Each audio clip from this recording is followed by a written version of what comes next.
Il y a quelques jours, nous avons appris plusieurs grosses nouvelles. La première, c'est la sortie du Raspberry Pi 5, qui est une excellente nouvelle puisque c'est une très bonne machine pour pas très cher. La deuxième grosse nouvelle, c'est la fermeture des services up2box.com. Et ça, c'est un gros souci.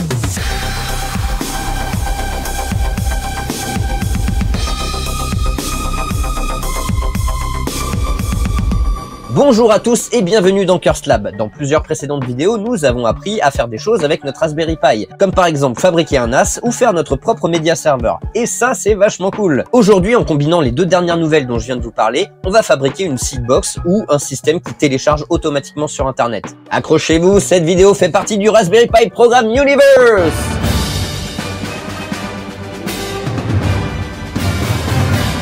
Vous n'avez pas besoin de regarder les précédentes vidéos pour pouvoir suivre ce tutoriel, néanmoins, c'est vrai que tout ça s'intègre plutôt bien en fait.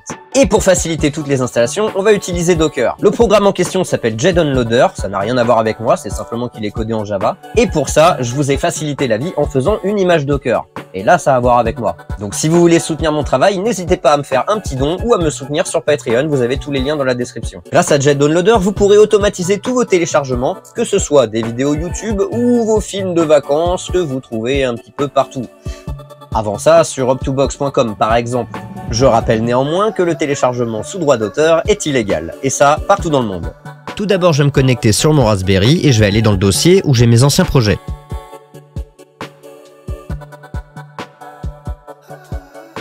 Comme l'idée c'est de rajouter un service, je vais éditer directement mon fichier dockercompose.yml qui permet de gérer tous mes services Docker. Pour ça, je vous invite à regarder les autres vidéos où on a déjà tout expliqué. Je vais donc rajouter mon service JDownloader. Pour ça, je peux regarder directement dans la doc, donc c'est sur github.com/jmoulin/docker-jdownloader. Dans la documentation, il y a plusieurs façons de le lancer. La première, c'est en copiant la ligne en CLI, dans laquelle il faut que je remplace les dossiers par les miens. La seconde, c'est Docker Compose, et ça m'arrange bien parce que c'est ce que j'ai déjà en place. Je vais donc copier toute la section qui m'intéresse, à savoir le service JDownloader avec les images, le nom du conteneur, si je dois redémarrer, et je vais adapter à mes besoins. Dans mon cas, il faut donc que je change dans la section volume tous les dossiers qui correspondent à mes dossiers à moi. Et dans mon cas, il faut que ça soit sur mon disque dur de mon NAS, c'est-à-dire dans /mnt/USB drive. Je change le dossier pour la configuration et je change le dossier pour les téléchargements.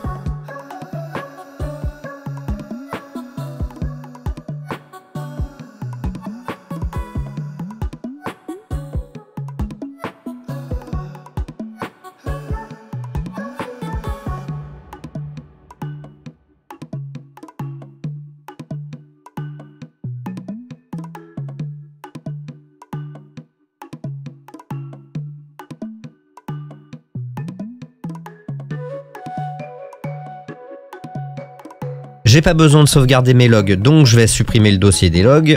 J'ai pas d'extension, donc je peux supprimer le dossier de l'extension. Ensuite, il y a la section d'identification, et ça c'est le plus important. Il y a donc plusieurs manières de s'identifier. Encore une fois, c'est marqué dans la doc. Donc moi, je vais utiliser la méthode qui permet de s'identifier directement avec les variables d'environnement. Comme je ne vais pas utiliser de fichier d'identification, je vais supprimer les deux variables d'environnement qui concernent les fichiers d'identification.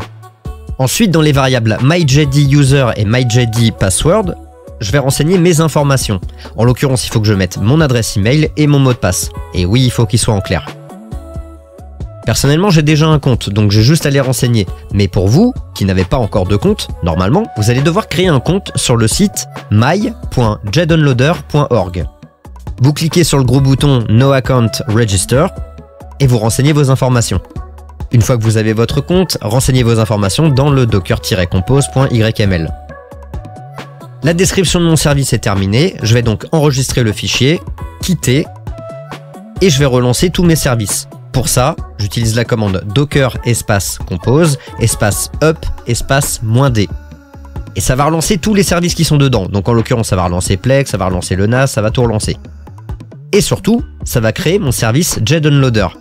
Si tout s'est bien passé et que je me suis pas trompé dans mon mot de passe, en toute logique, je devrais pouvoir voir mon instance directement sur l'interface my.jdownloader.org.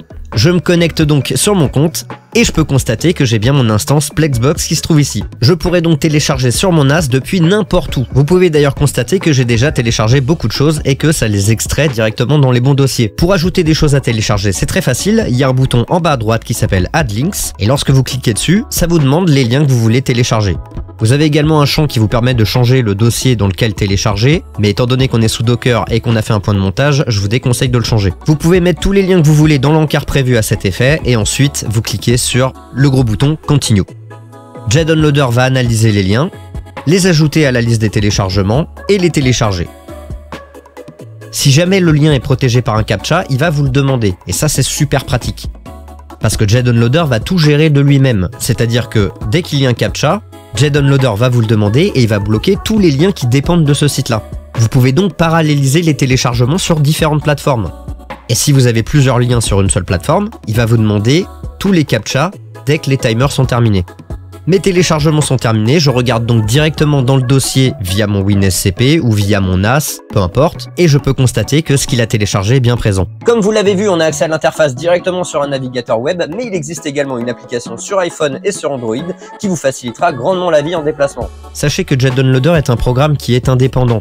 C'est-à-dire que vous pouvez le télécharger et l'exécuter directement sur votre machine. Ce qu'on a fait précédemment, c'est l'utiliser au format headless, c'est-à-dire sans interface, pour qu'il puisse tourner avec les services Docker et que ça soit plus facile à installer. Mais si vous installez Java sur votre machine, donc que ce soit un Windows, un Mac, peu importe, et que vous téléchargez le programme, vous pourrez avoir une interface hors ligne qui vous permettra de faire exactement la même chose. L'intérêt ici, c'est d'avoir un service qui est centralisé sur votre NAS, que vous puissiez y accéder depuis n'importe où dans le monde et que vous puissiez lancer un téléchargement de n'importe où dans le monde directement sur votre NAS. C'est-à-dire que si je couple ce service avec les autres services que j'ai fait dans les autres vidéos, je suis capable de lancer depuis n'importe où dans le monde le téléchargement d'un film et qu'il s'ajoute directement sur mon serveur de médias. Pour cela, il me suffit de faire matcher le point de montage du dossier de téléchargement du service JDownloader avec le point de montage des films de mon service Plex. Merci à tous d'avoir regardé cette vidéo. N'oubliez pas de vous abonner si c'est pas déjà le cas, de laisser un like ou un commentaire pour me demander le prochain tutoriel. Si vous appréciez mon travail et que vous voulez me soutenir, vous pouvez le faire sur Patreon où vous pouvez avoir accès aux vidéos en avance, votre nom dans les crédits, du contenu exclusif et tout un tas de choses. Des gros bisous à tous, prenez soin de vous et prenez soin des autres. Ciao!